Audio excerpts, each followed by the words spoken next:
Hello guys, তো এই মুহূর্তে বাগানে আসলাম আর বাগানে এসে দেখতে পেলাম যে আমার একজন ভাই এই চা গাছের কড়িগুলা টুকাইতেছে আর কি, বলতে একসাথে নিতেছে। তো কিসের জন্য নিতেছে এগুলা ওনার সাথে কথা বলবো, বিস্তারিত বিষয় নিয়ে কথা বলবে উনি। ভাই কিসের জন্য খুলতেছেন এগুলা? ভর্তা খাওয়ার লাগি। ভর্তা খাওয়ার লাগি? হ্যাঁ। আপনি মোবাইলের দিকে তাকান একটু।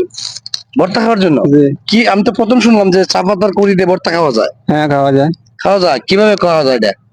এটা খাওয়ার জন্য লাগবে অনেক কিছু, মনে করেন যেমন কাঁচামরিচ, পেঁয়াজ, রসুন, আলু, চানাচুর, বাদাম, এগুলা দেওয়া লাগে এগুলা দিয়া একসাথে, মানে এগুলো মিশিয়ে বানানলে।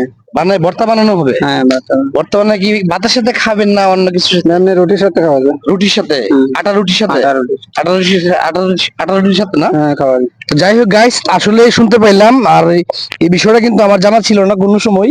এখানে এসে ভাই যখন তুলতেছে কড়িগুলা, চাপাতের কড়িগুলা, তো এই মুহূর্তে ভাইকে জিজ্ঞেস করলাম, ভাই তো বিস্তারিত কথা বলছে, শুনছেন যে চাপাতার কড়ি দিয়ে ভর্তা বানানো যায়, যেরকম এমনিতে চানাচুর, আলু সিদ্ধ, রসুন, পেঁয়াজ, কাঁচামরিচ, কাঁচামরিচ, পাকড় পাতা, এগুলো দেওয়া বাকর পাতা, এভরিথিং সবকিছু দিয়ে সে এটাকে ভর্তা বানানো হয়। আর এই ভর্তাটা আটা রুটি দিয়ে সুন্দর করে খাওয়া যায় না? হুম। তো যাই হোক এটা ভাই, খাইলে অনেক শরীরে উপকার হয়। শরীরের উপকার আছে এটা খাওয়াতে না? হ্যাঁ, যাই হোক, শরীরে চা বিষ পাতা ব্যথা করে তো চা যাইব, গাছ দেখতে পেতেছেন, চা গাছটি কেটে ফেলছে।